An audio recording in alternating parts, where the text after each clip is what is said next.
So. At end, I'm gonna bring some of the handheld. You want to name them? Yeah, right. Massachusetts. No.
Just gonna have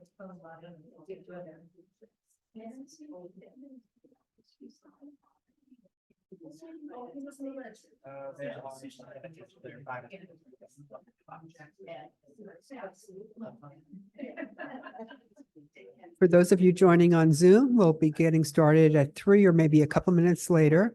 While you're waiting, get comfortable and just look for the QA feature on your Zoom screen, usually either right above or right below your screen. And that's where you can enter questions. You'll type in the questions at any time. I do believe our speaker will have a couple of points during his presentation where he'll stop for questions. So it won't all be at the very end. So as he's talking, think about your questions. But meanwhile, get comfortable and we'll be back with you shortly. Bye.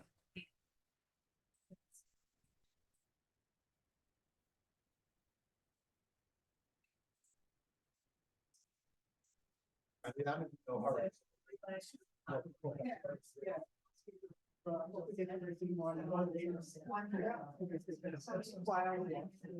One of the Zooms I watched, I think it's probably the next one, that's like 15 minutes. Yeah, it's not Well, it depends on so you start with ones, but number of them.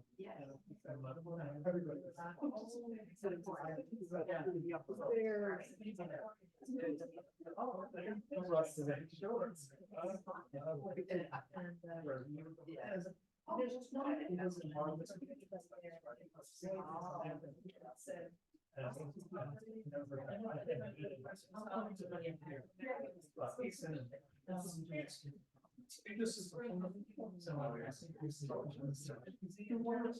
don't know.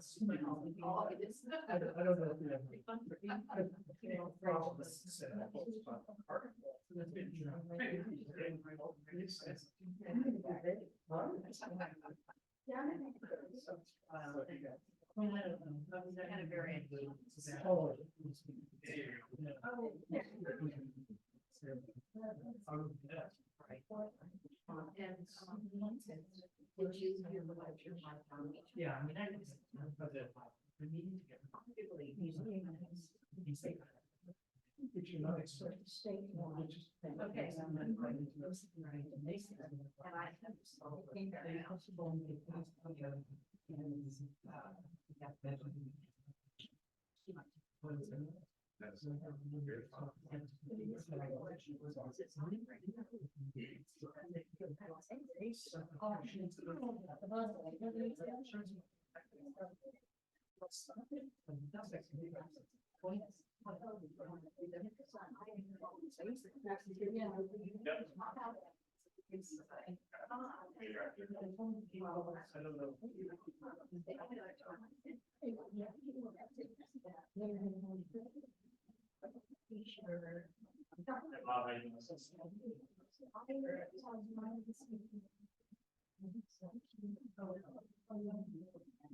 Oh,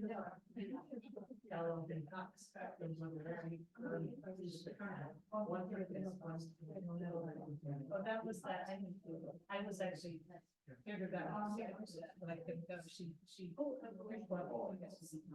having a chance to check everything on the chart, but now.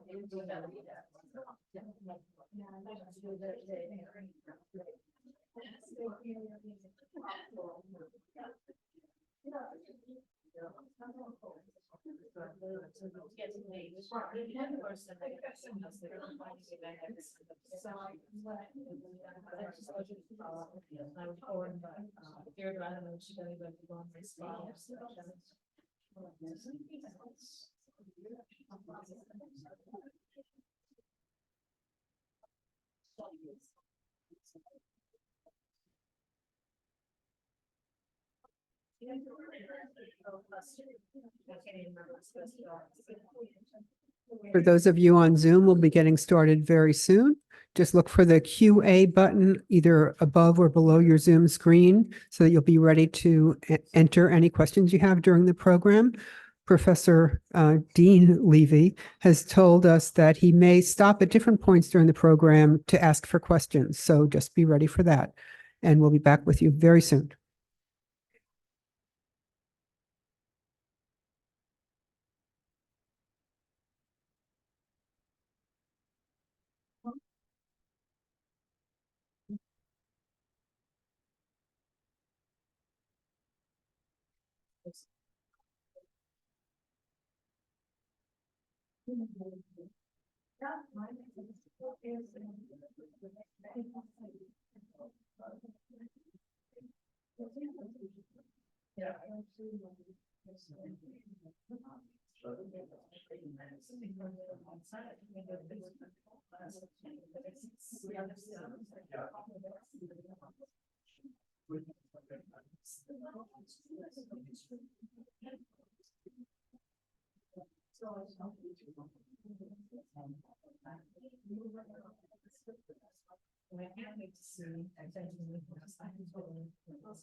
So I'll stop my share.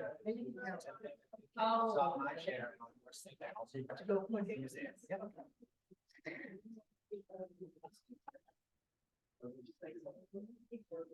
Good afternoon and welcome. Welcome to those of you who have joined us at the Hingham Heritage Museum and all of you on Zoom this afternoon.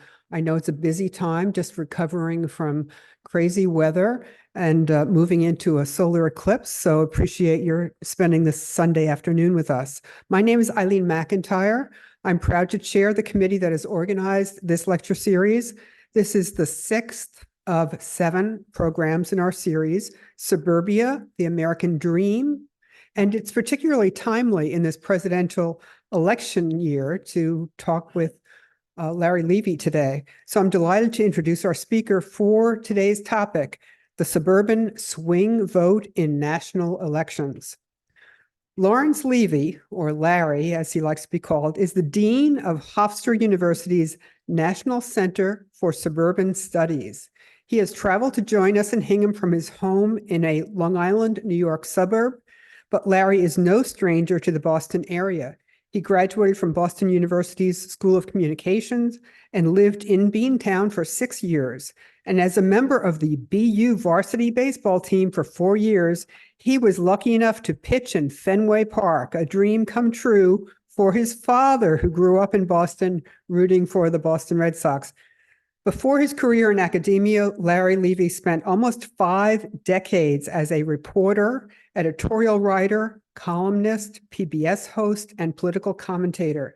He was a Pulitzer finalist and won many journalism awards for his in-depth works on suburban politics, education, taxation, housing, and other important issues, often looking into racial and economic inequalities.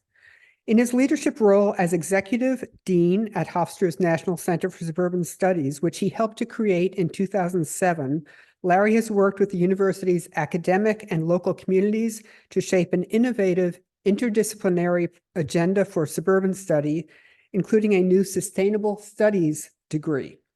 In 2015, the NCSS partnered with the New York Public Library's Schomburg Center for Research in Black Culture to create the exhibition Black Suburbia, from Levittown to Ferguson.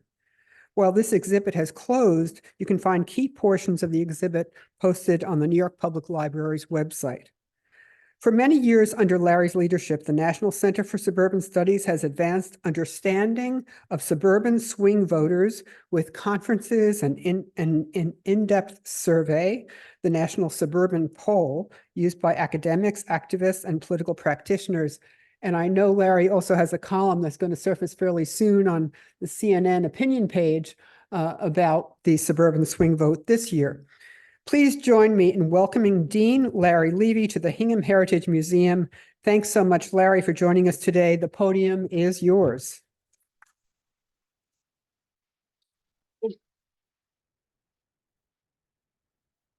Well, that was close. Thank you. As Roy could tell you, who's one of the expert in the Pulitzer Prize, having written a book about it, maybe more than one. Being a Pulitzer finalist means you lost. So just want to let you know, it was the worst day of my life. You'd think that was a big deal, but the difference between being the winner and the silver medalist runner up is, the lead to your obit. I mean, say Pulitzer Prize winner, Larry Levy died doing whatever. And but if you're just a finalist, it's award-winning journalist. Maybe they get to it, 10 paragraphs on when everybody stopped reading. I'm thrilled to be here. I haven't been up to the Boston area in a while now, probably since the pandemic. As Eileen indicated, my father's side of the family lived up here for many years. Many people still do. I had a cousin from this area, Sidney Davis, recently passed. And so I'm no stranger. I'm thrilled to be back, and I hope I justify your confidence and faith in inviting me. This series, by the way, if you're not a big fan and appreciate the depths of the efforts of the society, this is an unusual program. I keep track of the kinds of events related to the suburb, academic, community, and I can't think of another organization that has gone to the extent of putting together a program spanning 2 calendar years and over 7 different sessions. And I don't know if you got to hear Ken Jackson, but he's an icon, practically invented modern suburban studies. And to be part, it's a little humbling and terrifying to be part of a program that he was an attraction of. So anyways, I just wanted to say that. I also want to start out with just a couple of caveats. Some of what I'm going to say is simply conjecture. I mean, my center specializes in research. Our expression is from the old Dragnet days, just the facts, ma'am, and Mr. But when it comes to the suburbs, you sort of have to make some things up. For example, like, what is a suburb anyway? Because that's a really important question if you're going to conduct the national suburban poll, and you have to decide who is it you're going to ask. So, and there are all kinds of definitions. The Census Bureau is no help. It wasn't even before it was politicized in the last during the Trump administration. And the other thing is, I may sound a little partisan every now and then. It shouldn't be taken that way. I'm not even kidding, because we pride ourselves as being nonpartisan, non-ideological. Again, just the facts, ma'am. Everybody is welcome on our campus. It's a calm place. It's a welcoming place. And I don't want to come across as rooting for anybody. And if it sounds like it, I didn't mean it to be that way. It's Mike's way to get out of that. Right. So, what is a suburb? Well, just really quickly, and I don't have to go over a lot of other stuff because you've heard the other speakers and they gave you a pretty good idea of what's going on. The Census Bureau, again, has no definition. It's simply anything outside anything within an SMSA, a statistical metropolitan something, whatever, anything within one that's not in the central city. Well, that doesn't help a lot. I mean, what's Newark?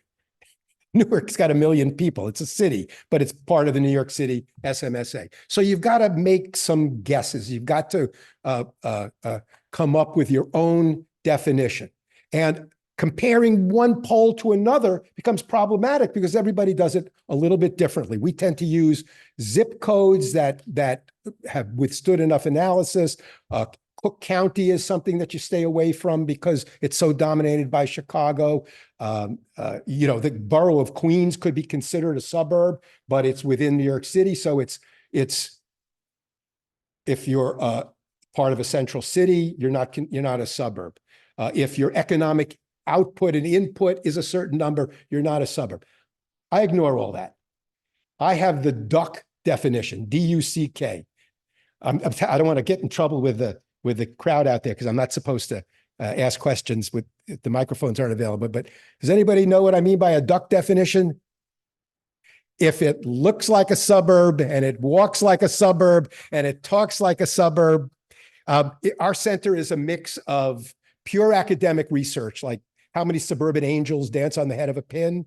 And you'd think that, and you're right if you think only 5 people in the world care about it, but 3 of them probably were some of the speakers that you had are going to change the way you, your children, your grandchildren live 25 years from now. The other, we also do, we're a hybrid. We do a lot of consulting work, like an engineering firm might, for banks and for not-for-profits, a lot for government agencies. And, we have to deal with these things all the time. And, everybody has their own definition. And we had a bank came to us, and I'll get on to the election soon. We had a bank come to us and wanted to move from the suburbs into the city. And in order to get its license, it needed to have what's called an affinity study conducted. In other words, how would their operations in Nassau County, which is part of Long Island, fit into the borough of Queens?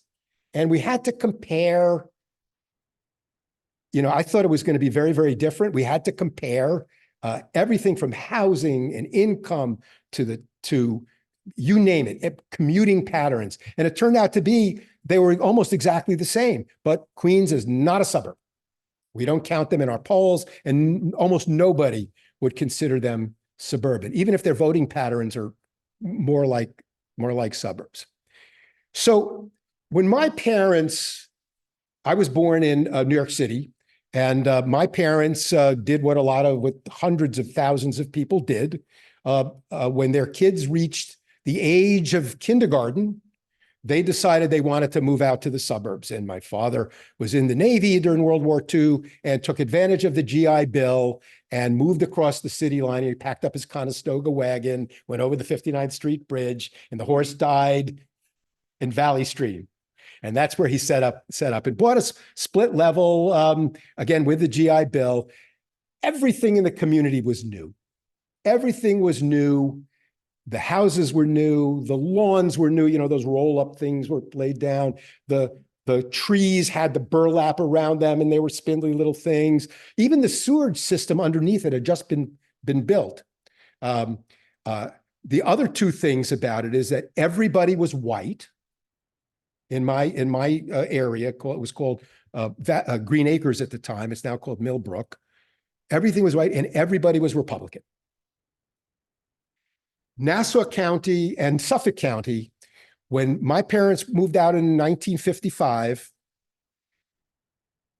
the Suffolk County legislature, which had 18 members, consisted of 12 Republicans and 6 people who were members of a quirk for New York. It's called the Conservative Party.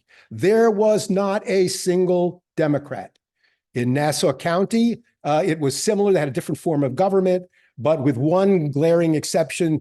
When the Republicans decided it was good to have a couple of Democrats elected, it was all Republican. And when I covered my first political campaign, when I went to Newsday in 1977, it was three Republicans for every 1 Democrat.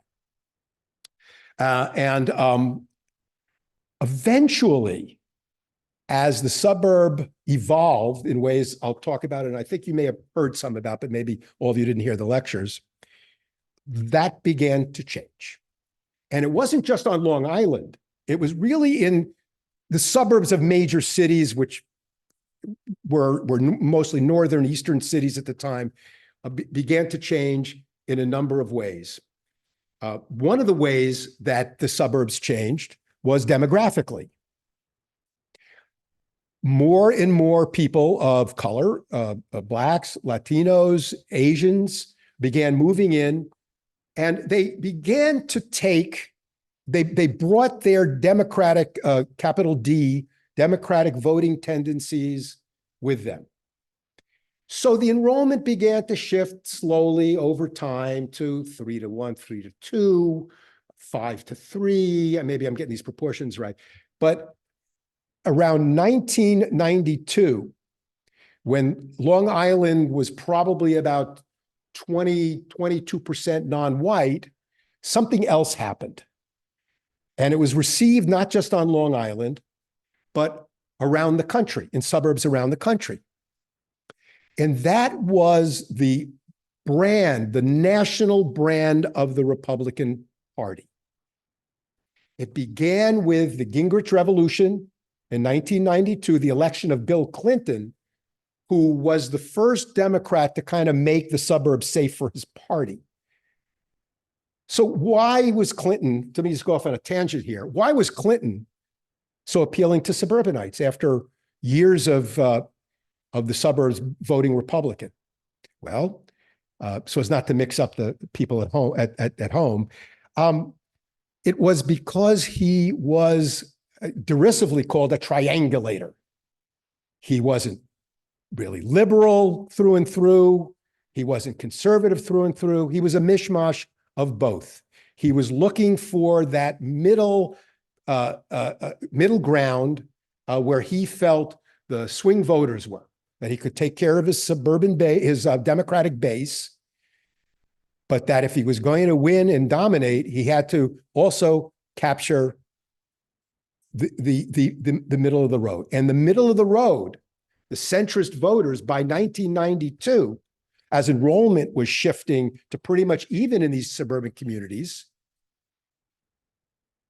that middle voter was more and more found in the suburbs. Now, you probably heard over the past that the suburbs comprise 55 to 60% of the population. So you'd better pay attention to that, whether you're a politician or you're somebody selling Cheerios, to the general public. It's just a lot of people. And while there are plenty of bright red conservatives and deep blue, I think, progressives and liberals, there happens to be a preponderance of moderate voters in suburban communities.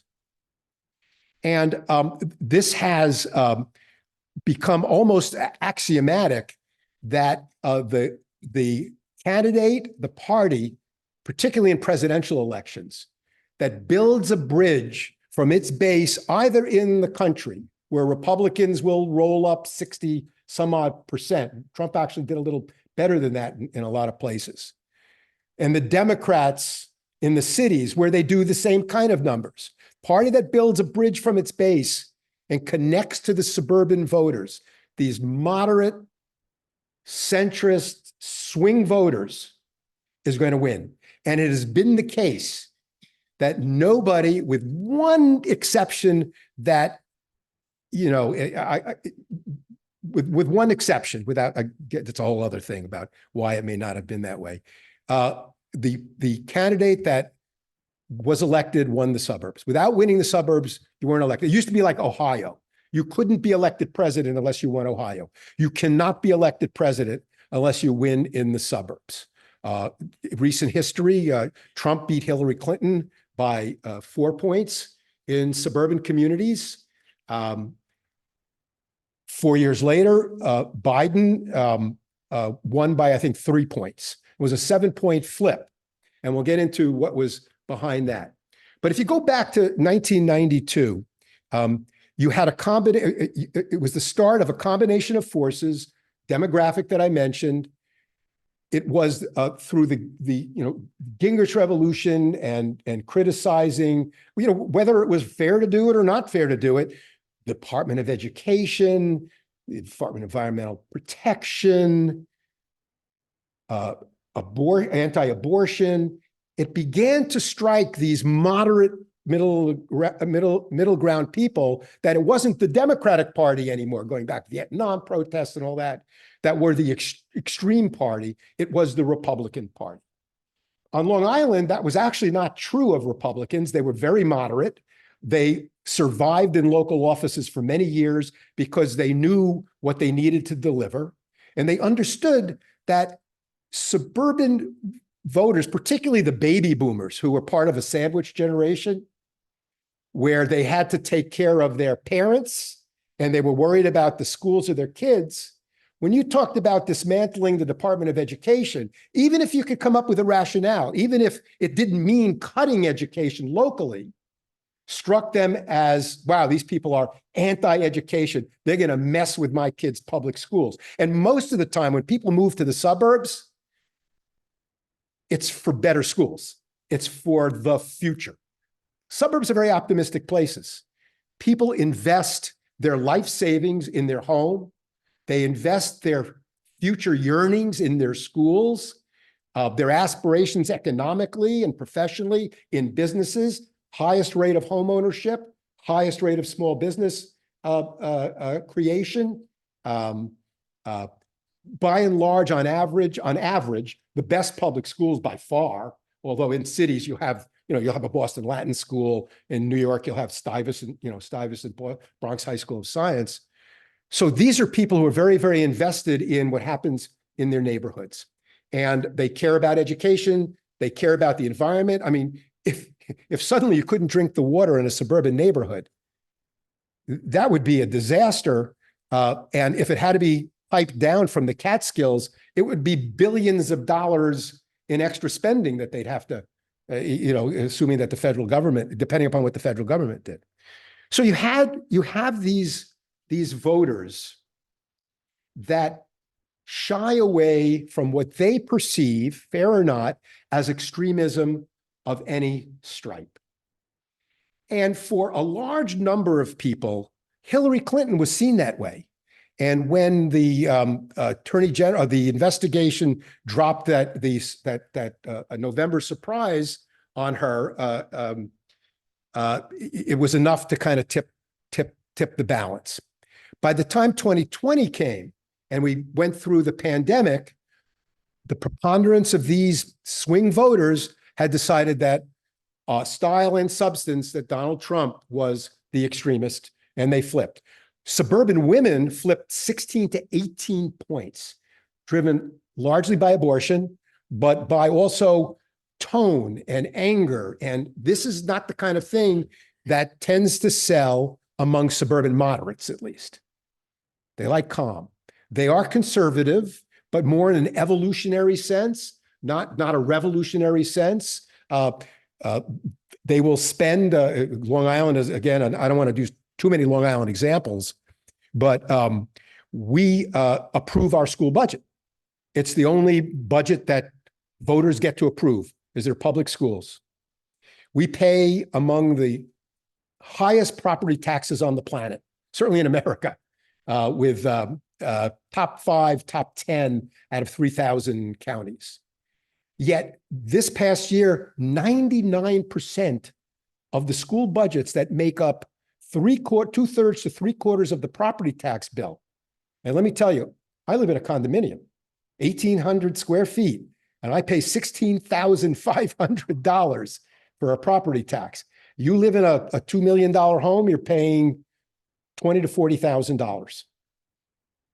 Almost 100% approval, because they made the connection that the quality of the schools was the greatest driver of the value of their home, that the predominance of their wealth raised on.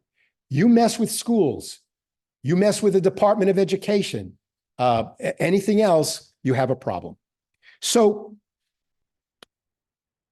eventually, the suburbs not only went to purple, but more and more of them actually could be fairly categorized as light blue, but they still flip. They go back and they go forth. And whoever, and I'm pretty confident that whoever builds that bridge to the suburbs from their base is going to be the next president as well. Anybody, how about this is one time I'll ask if anybody has a question to this point. I've been kind of scrambling around a little bit, but anybody have a question at this point? Anybody want to boo? Anybody want to applaud? Anything like that?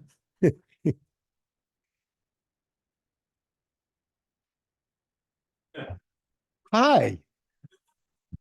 Oh, there's people out there. I just had this glare in my eyes. I didn't know what it was, right? I did a PBS show for 14 years. It was called Face Off. I had a co-host who had at the time I was a columnist at Newsday, and I was allowed to express my opinion, and I was pretty vociferous. And I used to bring on a left of center guest, and my co-host used to bring on a right of center guest. And it took me the longest time to get used to lights in my eyes. I couldn't see anybody, barely could see the teleprompter when I needed it. So thank you for removing that. I appreciate that. You're a nice person. Any questions at this point? Then I'll just keep roaring along. How are we for time? How long have I gone so far? Ah, God, it went like that. So I live in a state like you do, which is blue. Hasn't elected, probably in some ways bluer than yours. It hasn't elected a Republican for statewide office in a long time. I know you've had 2 of your last 4 governors are Republicans. And when you look at the vote, Baker did pretty well in the suburbs, but his suburban totals were the same as his statewide totals. So when you think about it, he probably was in this, higher, lower in Boston, higher in more rural areas. Again, the suburbs were the middle vote. And generally speaking, even though you don't count in presidential elections, you can count in other elections. Long Island, for example, it's very, very frustrating. We are the quintessential, we were America's first suburb. I could take issue with that, but in some ways we really, really were. And for many, many years, we were a bellwether in a lot of ways, not just the political evolution, but economically, housing type, you name it, Levittown. But in presidential elections, even though how Long Island voted could tell you how the rest of the country was going to vote, it had no bearing on who won New York State because it was just too Democratic. And New York City was so dominant that the usual formula just didn't apply. But same with you guys. It is, depending on, I don't know it well enough, so maybe I'm going to say something that's wrong, but there are places in Massachusetts where elections are closer based on party, and it's the suburban areas that, again, will determine it. So maybe not in presidential elections, but in other facets. Even in particularly this year, we'll leave presidential politics aside for a second. This year, there are about 30 to 40 competitive congressional districts. I mean, think about that for a second. If you've been around a while, 435 seats and only 30 to 40 are competitive. There's a lot of reasons for that. Some of it's gerrymandering, the way particular individual legislatures draw it up. But a lot of it is what one author called the big sort, where people are now consciously moving to communities where politically, ideologically, they feel comfortable.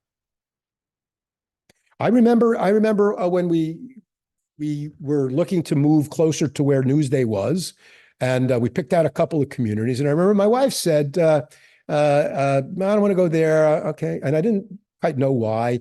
And finally, she says, I think I like that house there. I said, it looked like all the other houses. She said, we lived in a cul-de-sac. And she said, half the people are Democratic and half the people are Republican.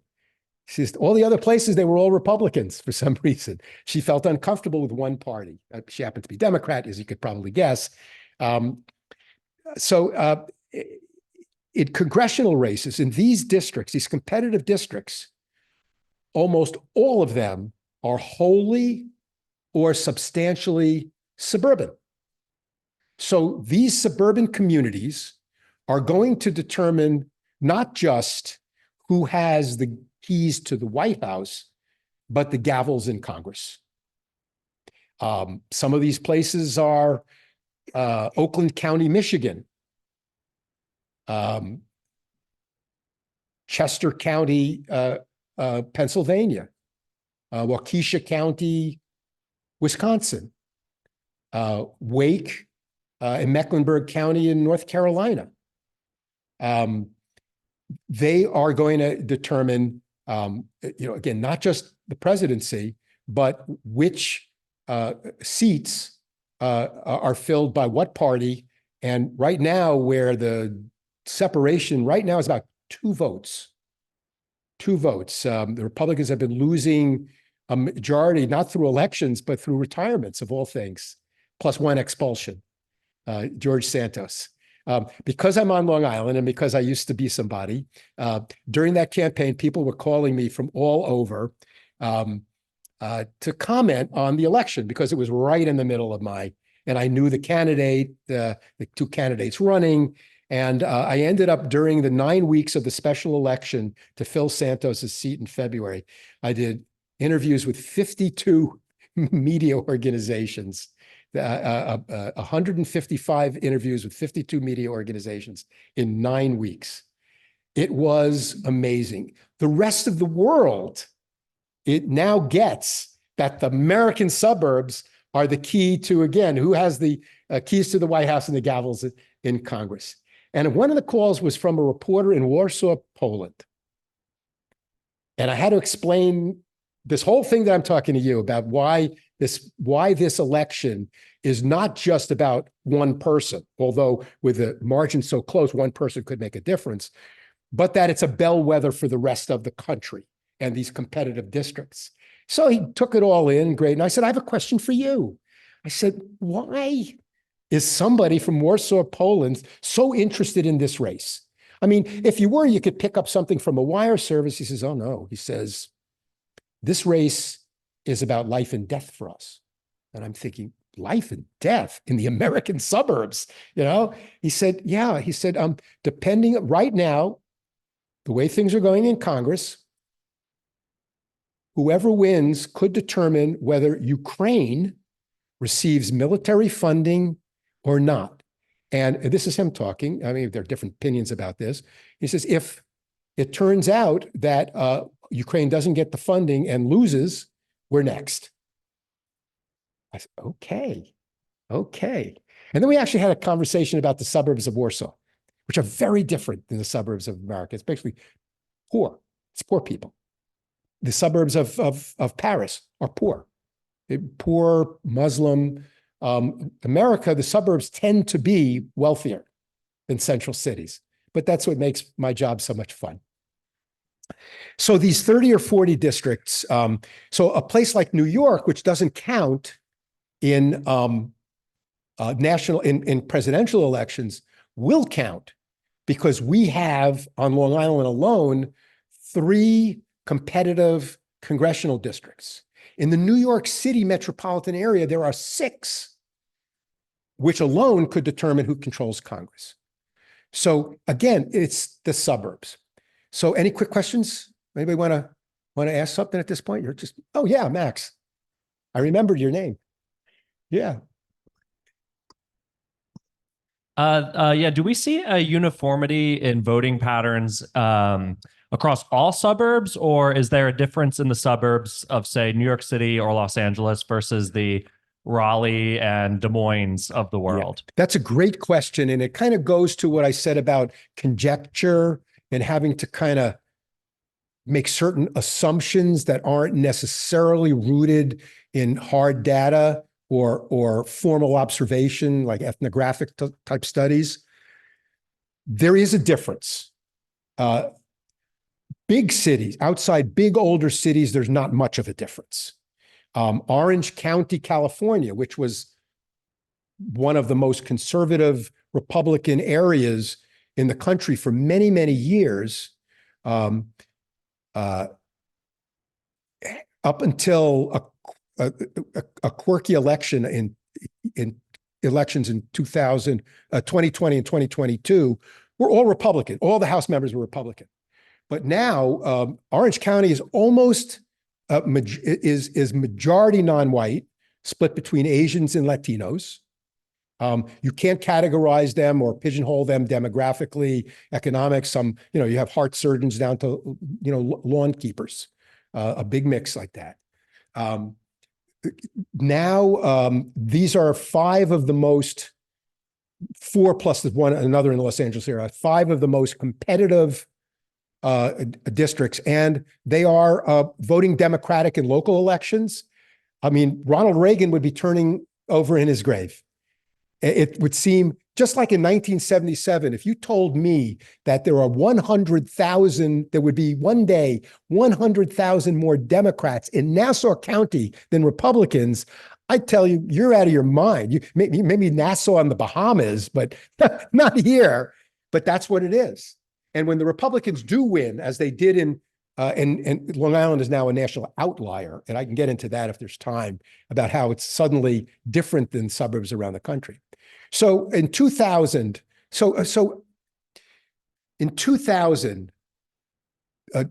Democratic strength in the suburbs reached its strength in Biden winning by 3 points, a big flip, suburban women, young people, the large number of minority groups that tend to vote Democratic anyways.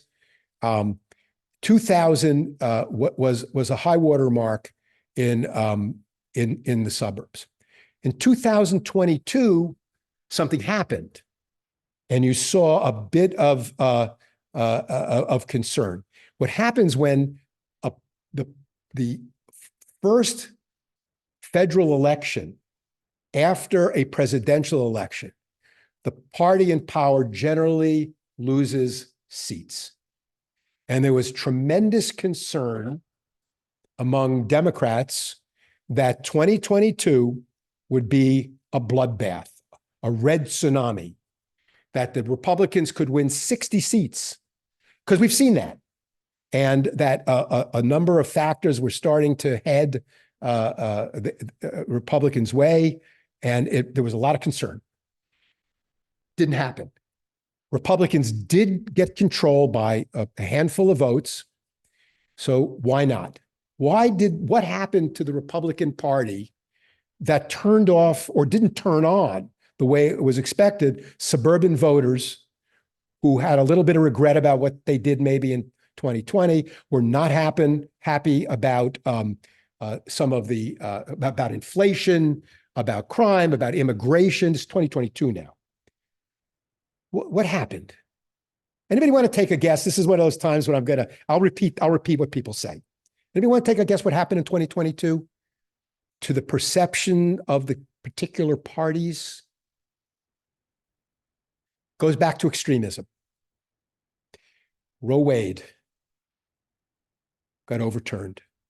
And that became, even to people for whom abortion was not a principal passion, abortion rights, but not activists, it was a symbol of uncertainty, which suburbanites hate, because again, uncertainty, chaos can affect the value of your homes, your businesses. So you had a situation where the brand, just like in 1992, of the Republican Party was perceived as extreme. And there were other things like that, some to come out of the courts, and a number to come out of the White House. And what President Trump either decided not to or didn't know how to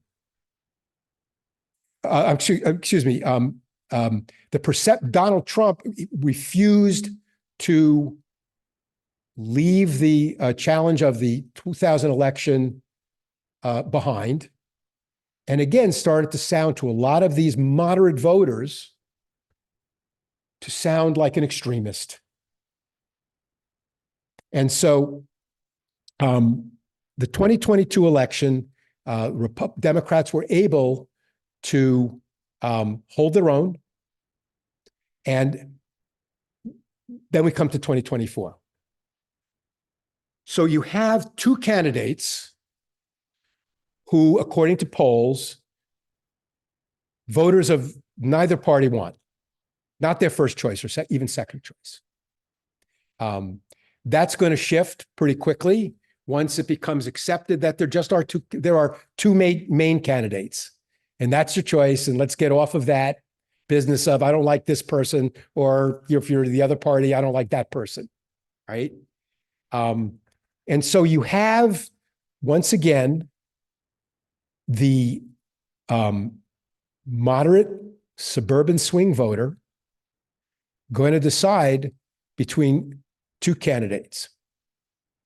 And right now, the polls for the Democratic candidate are fairly poor, historically poor, in general and on specific issues. The approval ratings of the Republican candidate, even though he leads in certain categories, are as bad, in some cases worse than the Democrat, which reflects what I said earlier, that nobody seems to be happy with their choices. But I can tell you this, that the polls, particularly when it comes to these swing voters, this far from an election, are not reliable.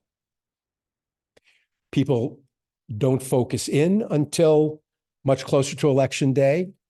They haven't been jerked out of their easy chairs by what will be $2 billion in spending.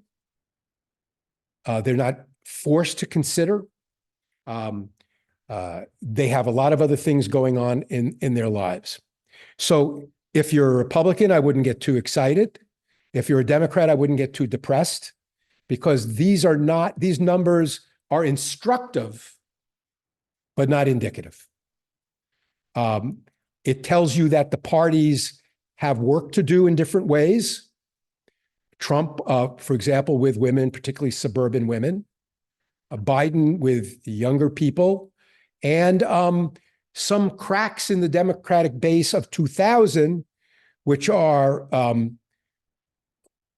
some Black voters, not many, but again, close elections, male Latinos, some Asian voters, Muslim voters, Orthodox Jewish voters who feel he's starting to weaken. He gets it from both sides, the guy.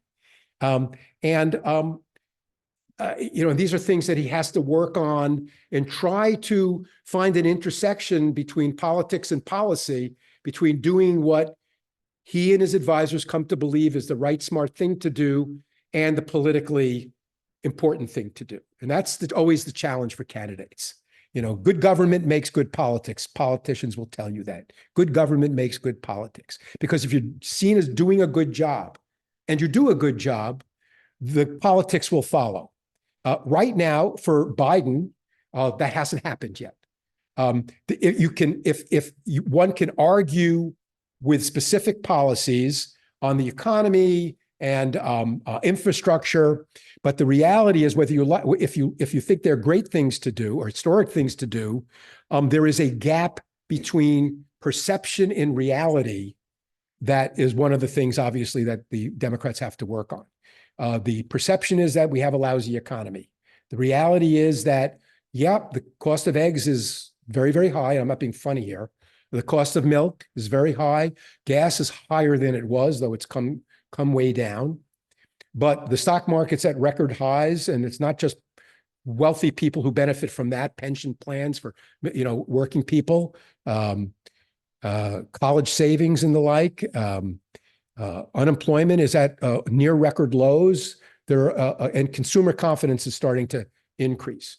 So again, there's a lot going on that the candidates have to work on that people haven't focused on enough to change their mind or make it up in a serious way. And polls now often reflect what happened yesterday in the newspaper or on television. And they just can't be relied on, except to tell you where there are weak spots. So if you're a Republican, you got work to do. And if you're a Republican suburbanite, you have work to do. And if you are a Democratic suburbanite, you've got work to do. Any questions at this point? Where are we at this point in terms of time? 3 hours I've been talking. We So do have- let me. we do have a comment. Oh, I'm sorry. Yeah. You have a Uh, question. Yes. So when you're talking about suburbanites don't like extremism, but in this media world, people are tuning into their bubbles. And so in their bubble, the candidate that they decided they liked a while back, they hear only good things about, and they only hear bad things about the other Right. candidate. So how does this media landscape affect things? And in the end, will it be about getting the vote out, getting passion among the people Right. who in that bubble are Right. your people, or will it be actually converting other people? Because how will they hear your message? Sure. Well, there's a couple of questions in that. The challenge in rural areas will be turnout. The challenge in urban areas will be turnout. Because as I said earlier, we know how the majority of people in those areas are going to vote. And it's a matter of if you're a Republican, getting your rural supporters out. And if you're a Democrat, getting your urban supporters out. The suburbs are a combination of the two. You still have more of an opportunity. I mean, you can persuade people anywhere, but you have more of an opportunity because you have more people not beholden to a particular party or ideology than you do in those other places. So they are, and they also tend to be higher levels of education, so they can deal with more sophisticated, complicated issues than people who, let's say, are less educated or truly in the thrall of a single party and aren't listening to anything, even if they're rocket scientists. So the suburbs are complicated places because it's a two-step. You have to persuade and you have to pull, as we say. It's called a pulling operation. Persuading comes with pitfalls, a little alliteration there. When you decide that you're weak in a particular geography or on a particular issue, and you go after it hard, you run a risk of alienating people who are either disagree or more moderate on the issue. In other words, you run the risk of seeming a little extreme or aggressive on that particular issue. But by the same token, and this is for both parties. So it's more complicated in suburban areas. It's also more complicated in suburban areas for a couple of other reasons. One, it's really expensive to reach people in suburban areas relative to the number of people you're going to reach. Let's say, for example, you're running in that 4th congressional district. Joe Biden won by 15 points in 2000. The Republican running for Congress won by 4 points. It is the #1 pickup seat in the country right now. It's right outside of New York City in Nassau County. If you want to reach the media that has the deepest penetration, you've got to go to the CBS affiliate in New York City, the NBC affiliate in New York City, where somebody in northern New Jersey is going to see this ad when you just want to reach 700,000 people on in Western Long Island. So it becomes really, really expensive to do that. The other thing is that these tend to be less dense places, although these are some of the densest suburbs on the planet on Long Island. They are still far less dense than cities. So again, reaching out to people is harder. You can go into one apartment building if you're allowed to in the city and knock on 300 doors in an afternoon. 300 doors out on Long Island, you've got to walk, and they're on quarter acre, even if it's just 1/8 acre, quarter acre plots. In some communities, it's 5 acre plots. you got a lot of footwork to do. Very, very difficult. One of the things that social media has done, in addition to giving extremism a much louder microphone or speaker, this is the microphone, that's the speaker. Thank you. I know people looking at me like, louder microphone. It has also made it easier to what is called micro target. So for example, if I'm doing an event at Hofstra that deals with environmental sustainability and race on the environmental justice topic, and I'm trying to build an audience, not just for students.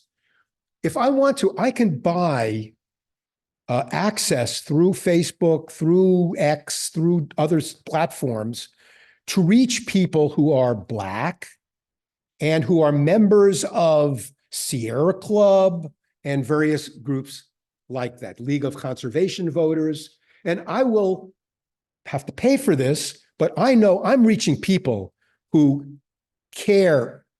And I won't just say Black people, I'll go Black civic organizations. I'll go to Black churches where I know people are joiners and listen to trusted messengers that I can also reach out to. So it becomes, as complicated as it is, reaching people in the suburbs through social media is it's much easier because of social media. By the same token, it is a very loud and angry world in social media, and you run the risk of being seen as loud and aggressive and extreme, and you could lose the very people that you're going after. So it's very, very complicated in the suburbs. So any more questions? Do anybody want to go to questions out in the online or? Yeah, we do have one open comment and a question from the Zoom Oh, yeah. audience. This is kind of a weird. There are no question weird to questions. ask. There's only Oh, a weird keynote speaker. That helps. That helps. But before you mentioned pro-choice, and I would prefer the language of pro-choice rather Okay, than sure. pro-abortion, but Yeah. Thank you for that. characterize the suburban voter as sort of exclusively voting on their own, price of their real estate and so forth, No, rather than values or not. Well, And especially, yes. especially the common good. Okay. I did say, that's a great question, by the way. And I could see where you might, have taken what I said to be kind of homogeneous, just like the suburbs once were, white, wealthy, and healthy. It's not like that anymore. My old neighborhood is 80% non-white where I grew up. We have some of the best school districts and we have some of the worst school districts in suburban America. 80% of the Blacks and Latinos on Long Island attend 20% of the schools. We have the highest level of segregation. There are some really awful things about my community that we are in the business of trying to shed some light on. And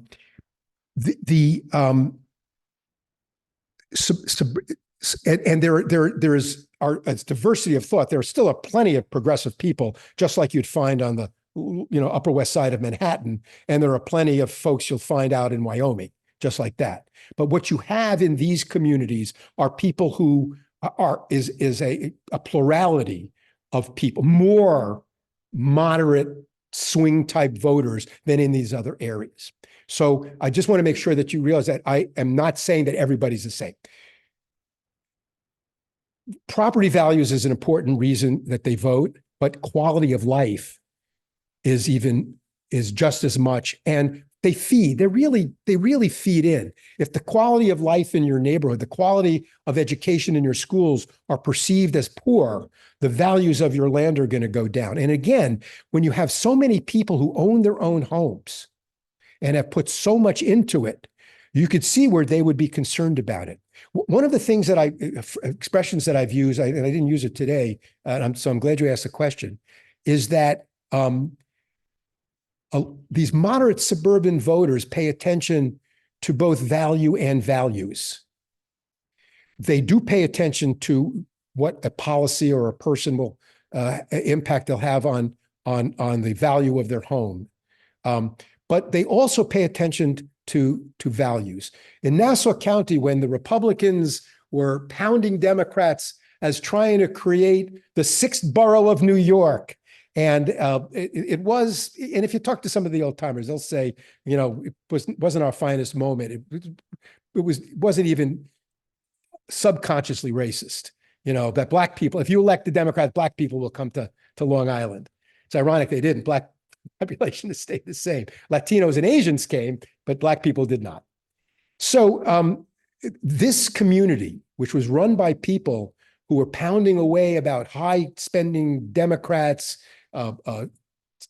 spending on social services, they spent a higher percentage on discretionary social services in the county budget than they did in New York, because these were smart local political leaders who had their fingers on the pulse, and they knew that the quality of the nursing homes, the quality of the parks, were very, and quality of policing were very, very important. Even if there wasn't a lot of crime, people wanted to see a cop on their block. And they used to erect these little police booths that were almost never occupied, made people feel really good about it, even with the lowest crime rate of a major suburb in the country. So these are people who, and you remember what I said about the school budget votes. These are people who will support spending, including on social services, safety net, if they feel they're getting value for the dollars. Are you spending it in a way that's, you know, like a business, like it's, you know, economically smart? Is it inflated because of patronage? So they'll support you if you're in line, if you deliver value, and if you are in line with their values. They want to know that you feel the same way they do about the importance of education, the same way they do about the quality of the water. There are 600 water districts, separate independent water districts on Long Island. There are 124 school districts on Long Island. People are willing to pay through the nose. And to them, it's value. And it's in line with their values. So it was a great question, and I'm glad you asked that. Any more questions? Oh, it was my friend from Babylon. She went to Babylon High School on Long Island a long, long time ago. Trying to figure out how to phrase this question. Yes. If the suburban vote is I'm sorry, yeah, right up here. yes, Okay, I've been trying to figure out how to phrase what I don't really understand. yes. I may not understand it either. so- Okay, well, we'll see. If the suburban vote is very important to winning, and it is a group of moderates and swing voters, how did we end up with this House and a Congress that can't cross the aisle at all?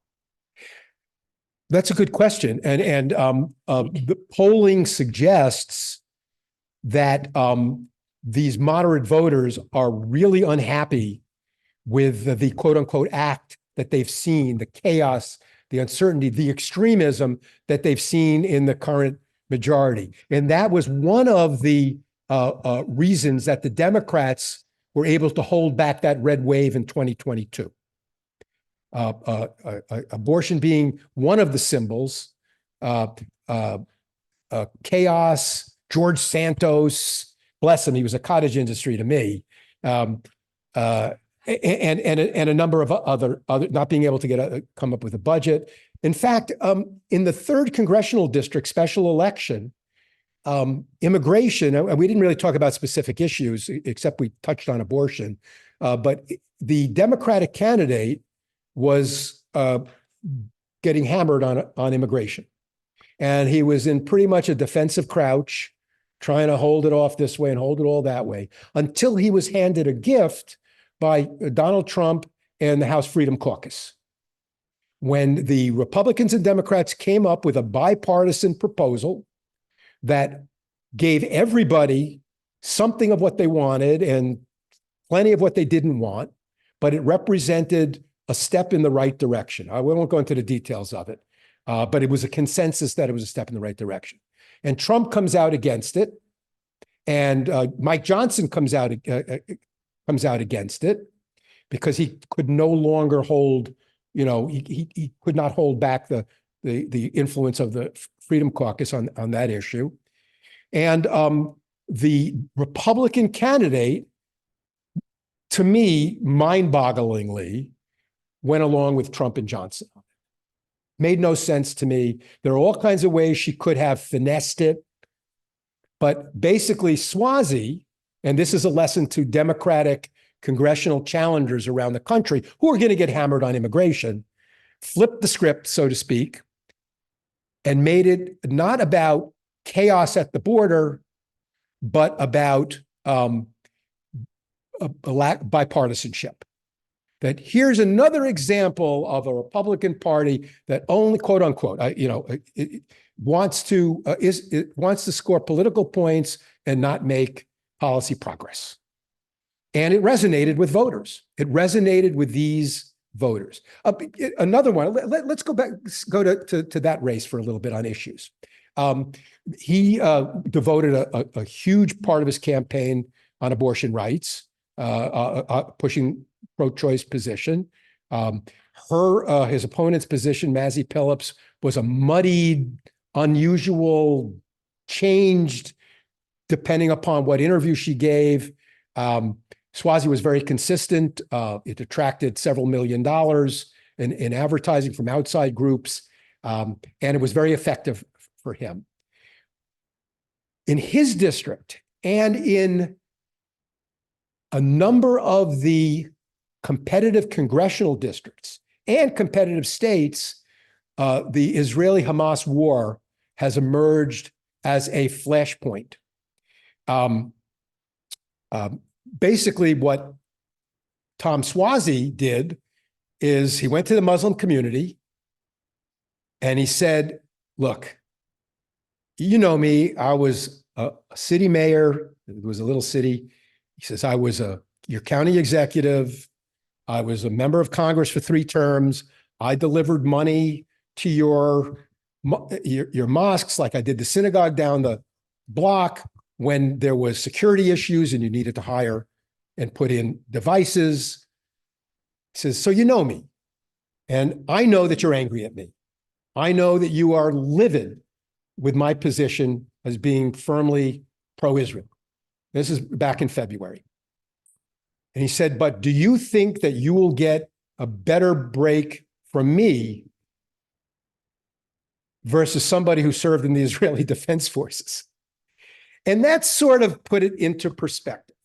So you say, well, what does that have to do with, it's an odd district. He ran against an former Israeli paratrooper. But in other districts, a Democrat can have most Democrats can have the same conversation. I know you're not happy with me. My position has moved a bit. I've called for the ceasefire. The Democratic position is evolving. Chuck Schumer, a Jewish Democrat from Brooklyn, for God's sakes. I have some of my Jewish friends. I happen to be Jewish, but it's not relevant to this necessarily. But some of my more Orthodox Jewish friends are livid at him. They'll never vote for him again. I don't know that he needs their vote because the state is democratic enough, but they will never vote for him again because they feel that he's begun to abandon Israel. I have a different opinion on that, but that's their opinion. They feel very strongly. But Democrats all over can go to the Muslim community and say, hey, are you going to do better with Donald Trump? Or are you going to do better with this guy who is a member of the Freedom Caucus? And the answer is, for what they're concerned about, the answer is no. So what Suozzi did was a template for Democrats to use to try to diffuse. And there are a number of, I keep tabs with a lot of people in a lot of different racial and ethnic groups. I have an annual dinner called the Celebration of Suburban Diversity, which brings it's the only event where everybody is part of. I go to a lot of events where I'm the only white person. I'm the only white person in a room full of Black people, only white, Latino, Asian. This is truly diverse, and it's a fundraiser too. So, but it really does bring people together. And so I know these folks, and what I'm hearing from them is that in the end, we'll probably come around, because if the choice had been anybody else in their mind, but Donald Trump, who in their mind used them as a punching bag, and encouraged in their mind Islamophobia, you cannot wake up the next day in their mind again, and if he is the president that you voted or stayed home. They're not going to vote for Trump. They'll stay home. That's the problem for the Democrats. So there are all these micro issues they have to deal with. And immigration is going to be a problem. Immigration is costing, ironically, it hasn't shown up in the suburbs yet. You don't see a lot of migrants on the street, suburban streets, but people commute to the city and they see it. They watch, that expensive ad on CBS Channel 2 in New York. People watch it out on Long Island, and they see all these. I mean, it's a problem in Long Island. There's no question. It is a problem. It's not in New York City. It's expensive. The rate of violence among migrants is lower than among regular residents, but there are some high profile. And the bubble that you talked about, Eileen, the echo chamber, another expression, tends to amplify them. And this is a problem for the Democrats. And they're going to have to talk about the compromise that they tried to do that Republicans didn't let them do, and hope that things calm down a little bit.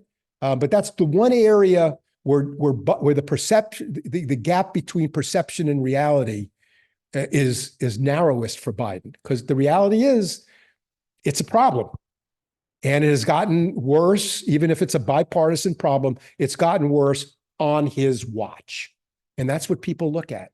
Trump's challenge is a little different. Trump is getting the benefit in polls of some Latino voters, even some Black voters, male Black voters, some Asian voters who have forgotten, the China flu, that kind of thing, where he belittled them, dehumanized them. And Democrats think they're going to come back. These folks will come back. But Trump has a lot of work to do to get back at least some of the voters he lost in the suburbs, particularly women. But to this point, again, either because he's made a calculation that he can win with his base, which can happen if Democrats stay home, or he is waiting because he's probably going to have a lot less money than Biden. So he's marshaling his resources and he's waiting. He's securing his base and waiting for a push, starting with the campaign, the conventions. His convention speech will be fascinating. Will he finally pivot to the suburbs? Will turn the bridge building towards, places like, the suburbs of Detroit and Milwaukee and Philadelphia. Three. If he wins any one of those states, he probably wins. So that's his prime area. And he has a lot of work to do there. He just hasn't shown either that he thinks it's necessary or he doesn't know how to do it. Attorney General Barr, in his biography, in his book about his days in the administration, recounted a expletive-laden conversation he had with the president at the time, where he was just talking about how out of touch he is with the suburbs.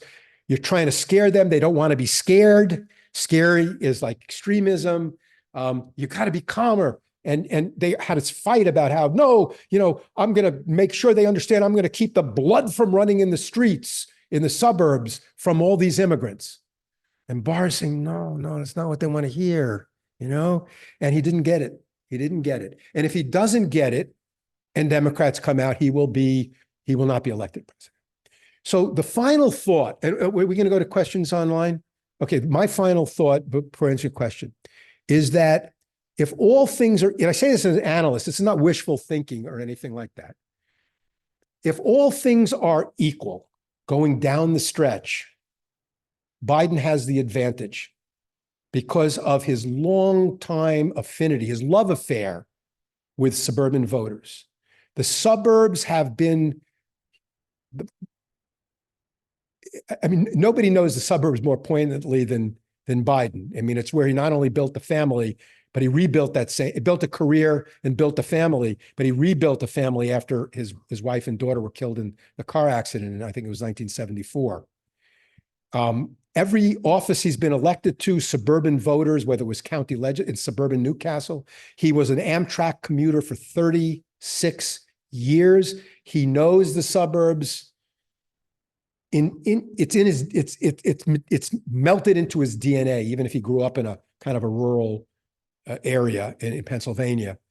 So if it comes down to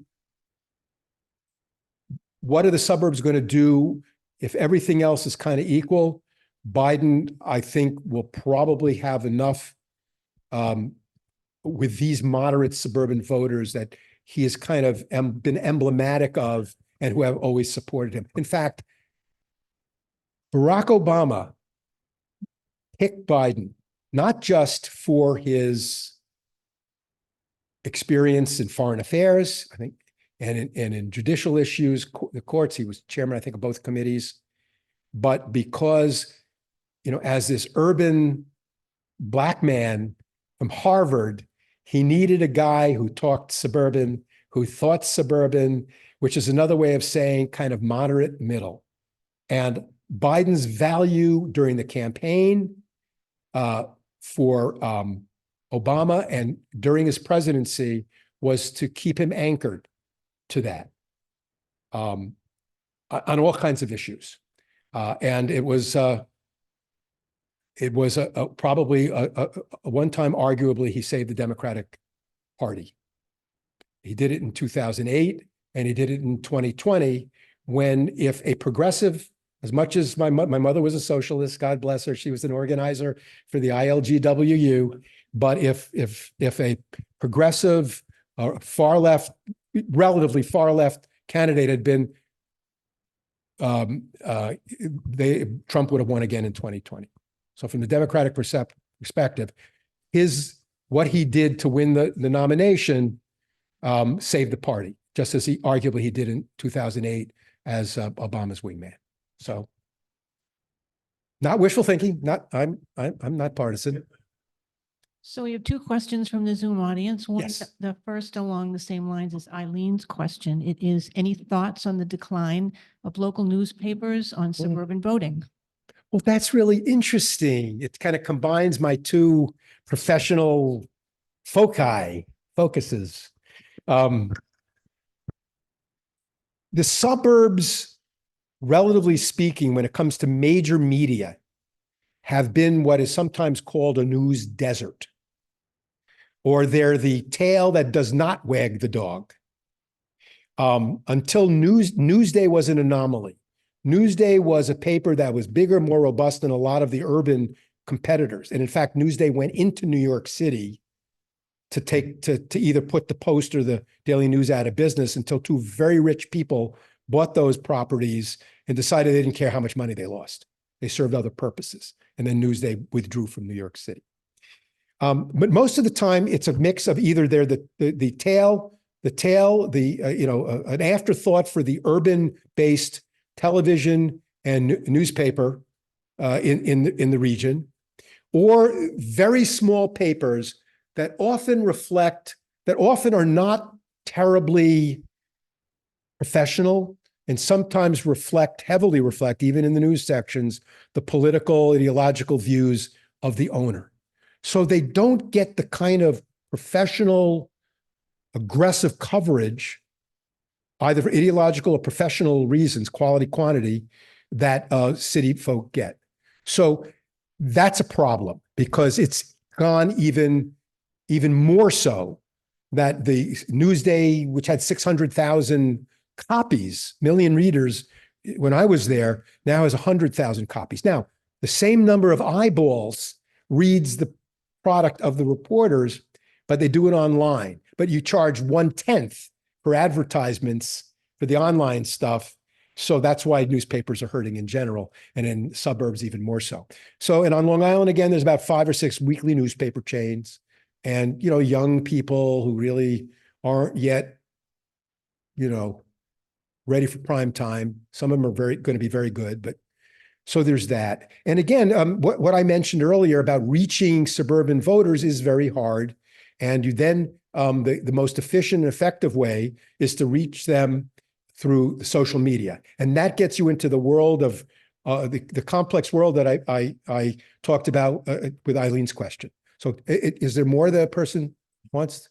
Just to say that they are thoroughly enjoying your presentation. Oh, well, thank you. I've been all over the place and I apologize for that. And I tried to take what's usually a 3-hour talk I give in a seminar down to 45 minutes, but and the like. And as Eileen mentioned, CNN asked me to write a piece on Biden in the suburbs. CNN.com, not the TV. It's the most read opinion website in the world. So I love when, I'll write for them several times a year. So I'm sorry, another one. We have one more question. Yes.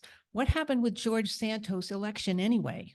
Was it a one-off or does it tell us anything about the suburban vote? Yeah, that's the precursor to what I said earlier. So why did George Santos win? And that kind of gets to a lot of the things I've been talking about and which you may be thinking about. And that was implied in the first question that came online. In 2020, Biden and the Democrats did pretty well. But Long Island became the outlier. They did well in the suburbs around the country. Long Island was the outlier. Why was Long Island an outlier in 2020? And then again in 2021 locally, in 2022 when the Democrats did well, and in 2023. I mean, almost every local office now on Long Island is Republican. It's like, what happened to that blue evolution? It took all those years. So Santos was originally running in a district that Democrats had held for a very long time. And the incumbent was this guy, Tom Suozzi, who was very popular, very smart, and could raise a ton of money. Nobody wanted to run for that seat. The district includes part of Queens. It flips into New York City a little bit. And nobody from the Nassau County Party, which had been likened as the equivalent of the Daily Machine in Chicago. It's amazing political operation. Even now, it's absolutely amazing how they understand what voters want and what needs to be said. I may not agree, you may not agree with a lot of what they do, but they do it masterfully. So nobody in Nassau wanted to run. That's 75% of the district. So the Nassau Republican leader asks the Queens Republican leader, "You got anybody?"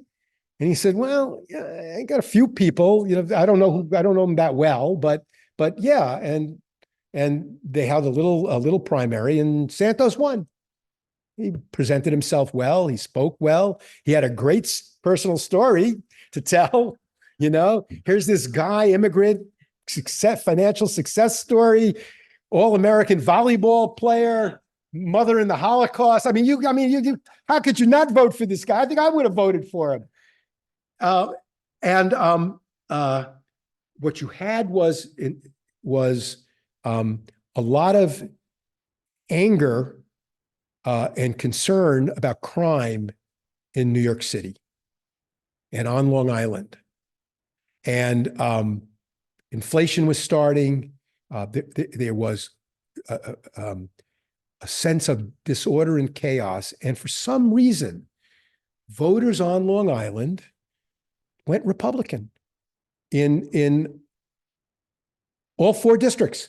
The plus 15 Biden district, the plus 8 Biden district, they went Republican. George Santos, I'm sorry, in 3 of them, George Santos ran and lost by like 5 or 6 points, which was considered like an amazing run, right? And he gets elected. Come 2022, the districts are redrawn. And this district was made twice as Democratic by dragging it along the Long Island Sound up into the Bronx and Westchester and Northern Long Island. Very Democratic. Suozzi decided he didn't want to run, but there were 6 other named Democrats wanted to run a primary. No Republican wanted any part of this. Santos realized this was a pretty good gig. You know, he raised hundreds of thousands of dollars, even as a nobody, even as a quote unquote loser, likely loser. He could have a lot of his life paid for with this money legally, without the other stuff he ended up doing or was accused of doing. And what happened by 2022, this anger had really boiled over. Biden was the president. There was this backlash brewing that the Democrats had to deal with. The Democratic Party on Long Island had fallen apart. And then all of a sudden, the district is thrown out in court, and he's already the candidate. And it's back to being the old district. And it was too late for the Republicans to run somebody who felt, I have a chance this year in 2022. This is a good year for a Republican potentially. And he was the candidate again. And I don't think a single voter in that district voted for him. They voted against the Democratic Party. He won by 6 points in a +8 Biden district. And then his story fell apart and he was gone in a year. So that's how it happened. It happened because reporters, you're given 4 campaigns to cover. You look at which are the competitive ones. That's where you make your effort. I think that, and I was a pretty good political reporter, and I don't know that I would have done a deep dive on his resume. I mean, who lies about going to Baruch College? If somebody put Harvard, I would probably check that because that's, kind of creative name dropping. If somebody said I got a Bronze Star when I was in the Marines, I would check that. Just because it'd be, even if it was a not competitive race, it'd be a great story to find out that somebody's, it's worth the time, the overtime without getting paid.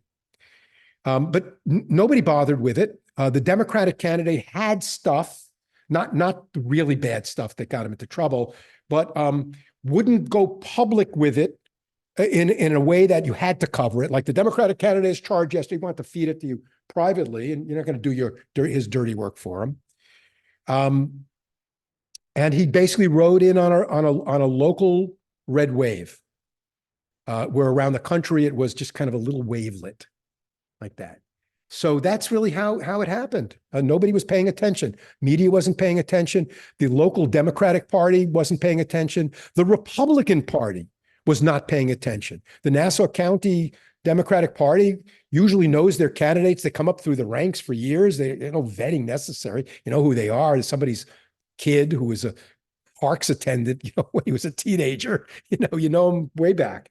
In the Nassau Republican members of Congress led the charge to expel him to try to basically protect themselves from a backlash. So we'll see if it plays out on Long Island, if they still want to punish the Republican Party for that.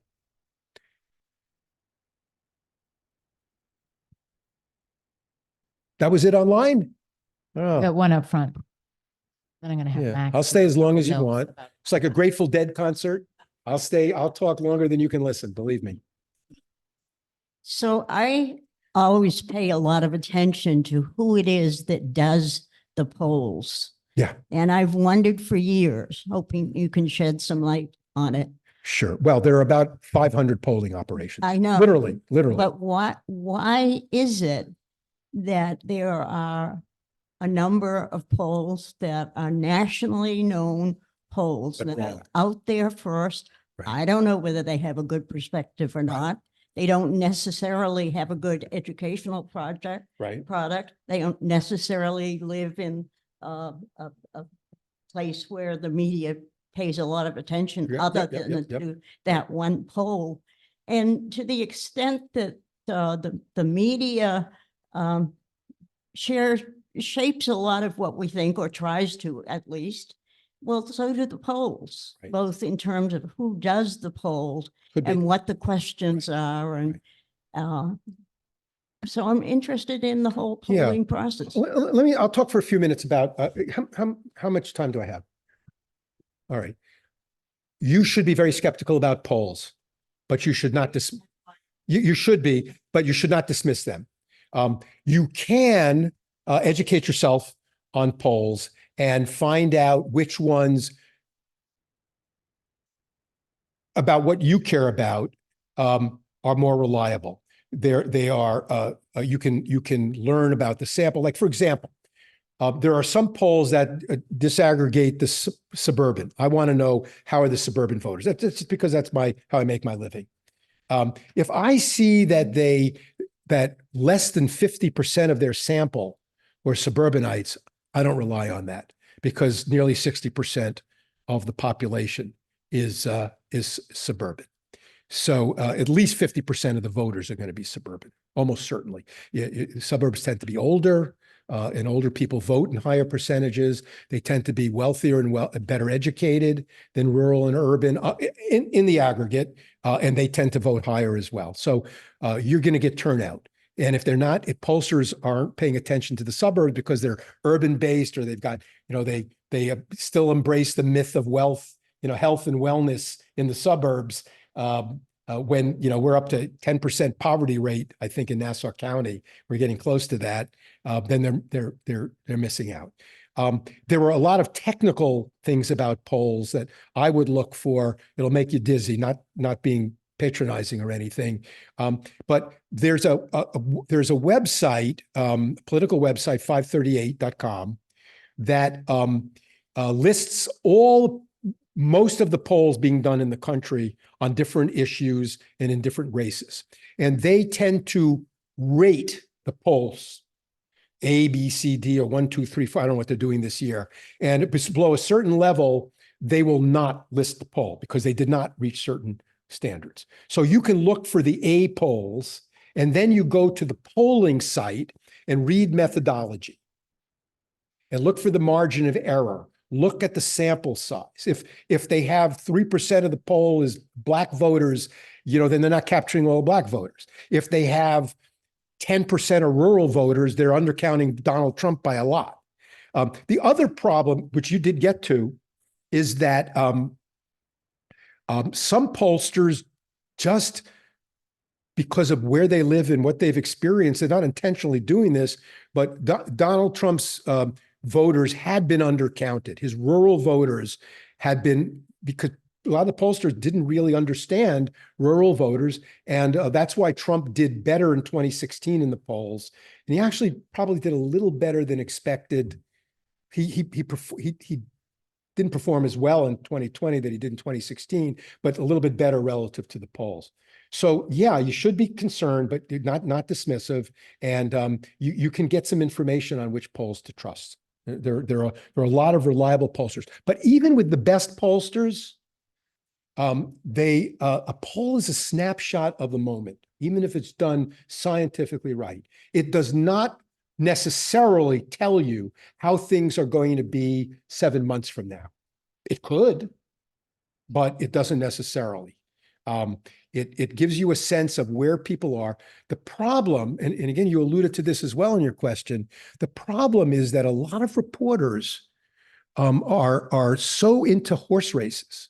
Like, you want to tell people something to capture their interest. Well, Biden's down 4 points. Really? Okay, Trump's down 3 points. Okay, that's news. Didn't know that.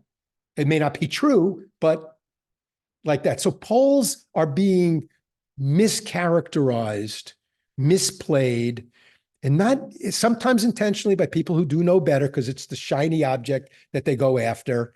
But sometimes they just don't get it. Polling is a very complicated endeavor. I oversaw the National Suburban Poll, which we haven't done in the last few years. It's an internal Hofstra thing.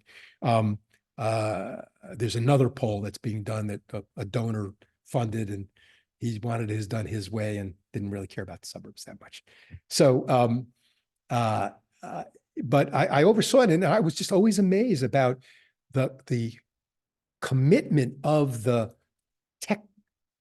technocrats who really produced the poll to getting it right, to being fair and honest and transparent. I've always been really impressed by that. So there are plenty of pollsters that you can trust. If a poll comes from a political campaign, obviously be very leery. If it comes from an advocacy organization, be leery. It doesn't mean that they think they're doing an honest job, but all kinds of bias can creep in. There's an expression called a push poll, where you're essentially, the questions you're asking are really campaigning. You know, if a pollster asks you a question, do you think that the bloody border is a real problem for the country? Don't trust, hang up on that person. You know, if you think that the economy has never been better, do you think that's a good thing? Hang up on that person too, unless you feel like contributing to the candidate who's asking those questions. So yeah, it was a great question, great concern. Anybody else? Oh. So I'm going to thank Larry and tell you about the next lecture, but then I want Max Nosbich to come up. I should have had him come up at the beginning. My apologies, because we have a lot of interesting things happening coming up at the Society. But let me begin by thanking Larry for sharing your expertise.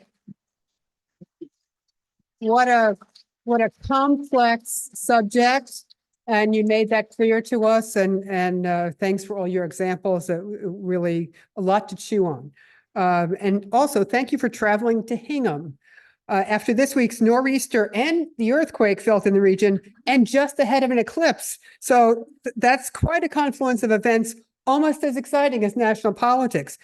So before I go to Max, I just want to note that the final program in this series about Suburbia is scheduled for Sunday, April 28th. This program, titled An Evolving American Dream, was originally scheduled for March. And when we needed to change the date, we used it as an opportunity.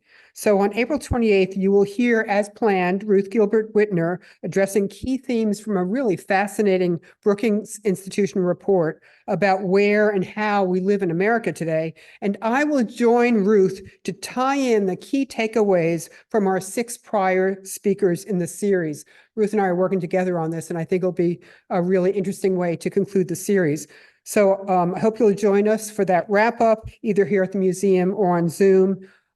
Thank you to all the members of the Education Committee and other volunteers who helped with today. Let me bring Max forward so you can hear about some really interesting things going on with the Society.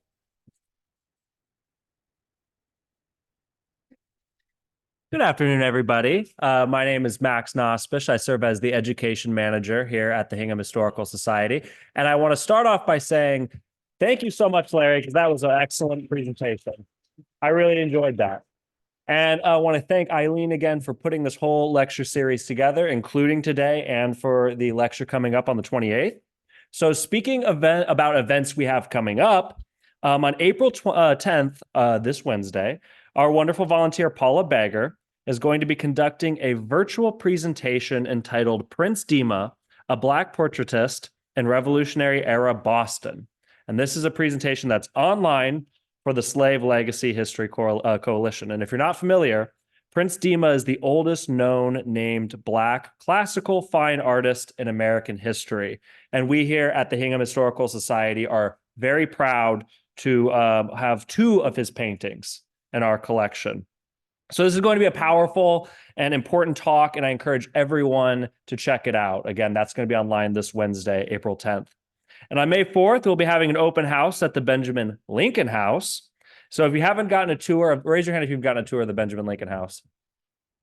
Well, no better time than May 4th, because we'll be giving free tours of the Benjamin Lincoln House that day. And that's a Saturday. So come enjoy a nice spring Saturday, free tours at the Benjamin Lincoln House on May 4th. And following that up, on Saturday, May 11th, we're going to be hosting our Benjamin Lincoln House grand opening gala. This is going to be a huge event for us. We're putting on our Sunday best here at the Hingham Historical Society, and we are going to be bringing down the Benjamin Lincoln House with a big gala.